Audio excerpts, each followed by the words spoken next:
nos quais o Deus deste século cegou o entendimento dos incrédulos, para não lhes resplandecer a luz do Evangelho da glória de Cristo, que é a imagem de Deus. Porque nós não pregamos a nós mesmos, mas a Cristo Jesus o Senhor. E nós mesmos somos os vossos servos por amor de Jesus Cristo. O Deus deste mundo cega os homens e os torna incapazes de crer. E o único Deus vivo e verdadeiro brilha em nossos corações, e nós cremos. A doutrina da regeneração é outra maneira de dizer a mesma coisa. Podemos expô-la assim: se afirmamos que nos tornamos regenerados porque já criamos, teremos que mostrar por que precisamos ser regenerados, afinal de contas. O propósito e objeto da regeneração é habilitar-nos a receber esta nova faculdade, esta capacidade para receber a verdade de Deus. A doutrina da regeneração tem muita coisa para dizer acerca da eleição e desta doutrina da escolha divina. Na verdade, vou longe, a ponto de dizer que sempre se deve abordar esta doutrina em termos da doutrina da regeneração, que ensina que eu necessito de uma nova natureza antes de poder começar a entender estas coisas. Tenho feito lembrar a vocês estas declarações das Escrituras. Permitam-me colocar mais algumas considerações para o seu estudo e meditação. Não estaria claro, não seria óbvio, que nenhum homem jamais teria produzido esta doutrina por sua própria mente? É a última coisa que um homem teria pensado.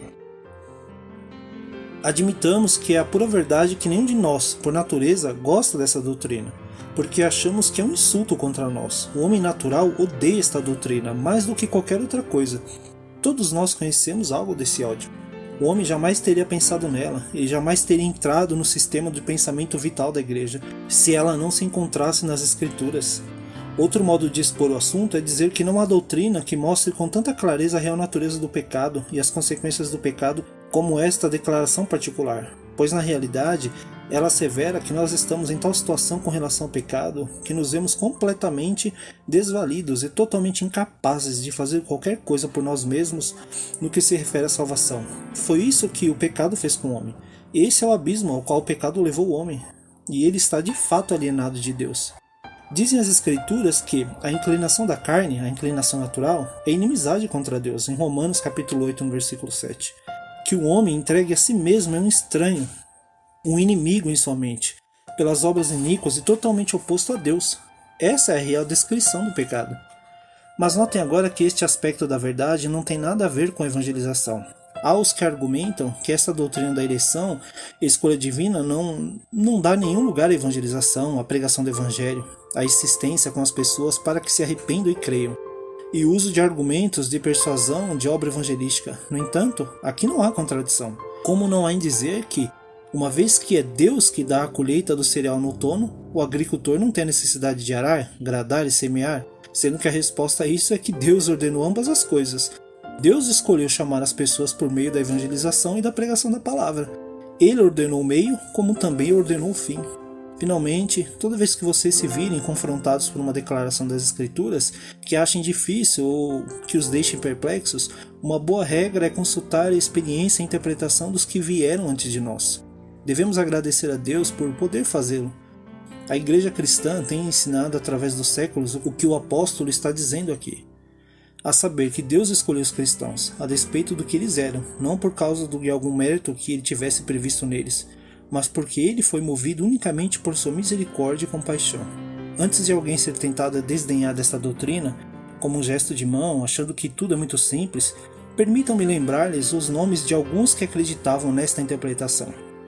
Há o grande Agostinho, que sobressai talvez entre Paulo e a Reforma como o astro mais brilhante da igreja cristã. Depois há Tomás de Aquino, que os católicos romanos chamam de Santo Tomás de Aquino, o autor de um compêndio de teologia cristã, a Suma Teológica. O próprio nome que me vem é de Martinho Lutero, depois o de João Calvino, depois Ulricus Zwinglio, depois John Knox da Escócia, depois chegamos a 39 artigos da Igreja da Inglaterra, a seguir a Confissão de Westminster do século XVII, confissão na qual todas as igrejas presbiterianas afirmam basear o seu ensino como padrão subsidiário. Pense então nos grandes nomes pertencentes à grande tradição puritana, John Owen, Thomas Godin e muitos outros. Quando chegamos ao século XVIII, temos George Whitefield, talvez o maior evangelista que a igreja cristã conheceu desde Paulo. Na América, houve Jonathan Edwards, que é quase universalmente considerado como o maior teólogo e filósofo que os Estados Unidos produziu. Quanto ao século XIX, devemos mencionar o grande Charles Haddon Spurgeon, Todos estes homens sustentavam a doutrina paulina. Devemos dar atenção também à história dos homens que deram início às várias sociedades missionárias estrangeiras, como a Sociedade Missionária da Igreja Anglicana, a Sociedade Missionária de Londres e certamente a Sociedade Bíblica Britânica Estrangeira. A verdade pura e simples é que os homens que deram início a essas sociedades missionárias tinham a mesma opinião. Os maiores evangelistas que o mundo conheceu, os maiores promotores que a igreja conheceu, tinham essa opinião específica. Realmente, é certo que, com apenas algumas exceções, o conceito universal da igreja cristã até o princípio do século XVII era este. Embora tenha havido oposição entre este conceito no século XVII, ela veio a ser muito conhecida por meio de John Wesley e de seus seguidores. Embora tenha havido oposição a este conceito no século XVII, ela veio a ser muito conhecida por John Wesley e os seus seguidores, e o seu ensino arminiano no século XVIII. Também é conhecido que, quando a alta crítica da Bíblia conquistou a aceitação geral e popularidade no final do século XIX, o conceito mais antigo retirou-se, mas ainda para os fundos, com o advento que se conhece hoje como liberalismo ou modernismo. O ensino da eleição de Deus e da escolha do seu povo na eternidade desapareceu quase que completamente da igreja.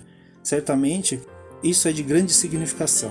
Há, pois, alguns fatos que devemos ter em mente, antes que começamos a argumentar e fazer afirmações radicais. Contudo, é preciso que entendamos claramente o fato de que não somos salvos pelo conceito que tenhamos sobre esta questão, como já expliquei. Há dois conceitos possíveis. Um é que Deus nos escolheu apesar de nós, o outro é que Deus nos escolheu porque previu que nós exerceríamos a fé. Mas eu reitero que o conceito que você tenha sobre esta questão não determina a sua salvação. Não somos salvos por nosso entendimento dessas coisas, mas sim por uma confiança singela, como de criança, uma fé absoluta e confiante no Senhor Jesus Cristo, em sua obra e em nosso favor. O conceito que tenhamos afeta o nosso entendimento, a nossa apreensão intelectual. Todavia, graças a Deus, não é isso que nos salva. Podemos estar certos que John Wesley está no céu, como certos podemos estar que Jonathan Edwards e George Whitefield estão lá também. Ora, alguém poderá dizer que, se a doutrina que defendemos não determina a nossa salvação, doutrina é coisa que não importa.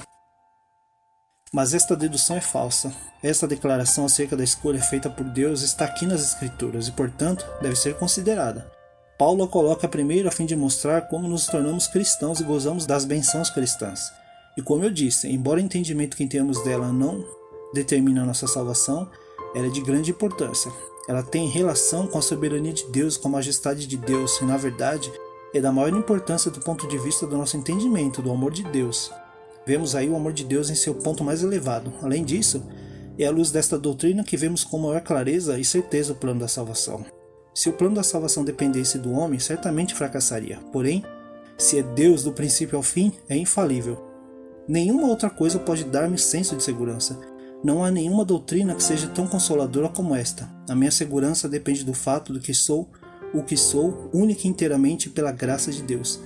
Seja qual for a autoridade que eu possa ter como pregador, não é resultado de qualquer decisão da minha parte. Foi a mão de Deus que me tomou. Me tirou e me separou para esta obra. Sou o que sou pela graça de Deus.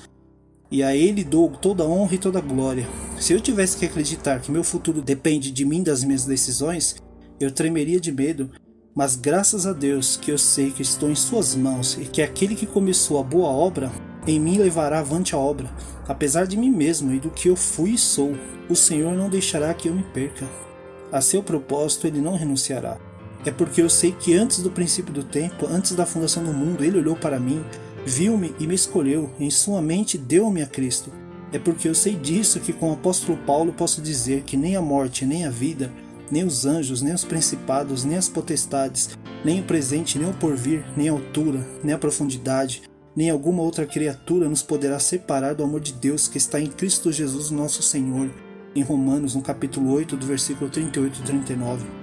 É por isso que toda esta matéria importa. Disso dependem o meu senso de segurança, a minha alegria. Apesar do fato de que o meu entendimento desta verdade não determina a minha salvação, determina sim a minha experiência de alegria e da salvação, o meu senso de segurança e a minha certeza, a minha convicção. Encare esta gloriosa verdade de joelhos, coloque-a num contexto geral das Escrituras. Lembre-se dos nomes dos homens que eu mencionei e peça a Deus que lhe dê iluminação e entendimento pelo Espírito Santo para que essa declaração especial traga a você, a sua alma, a sua mente, ao seu coração e a sua experiência o recebimento parcial e crescente das abundantes riquezas da sua graça. Trecho tirado do livro O Supremo Propósito de Deus, exposição da Epístola aos Efésios, Martin Lloyd-Jones, páginas 87, 88, 89, 90 e 91.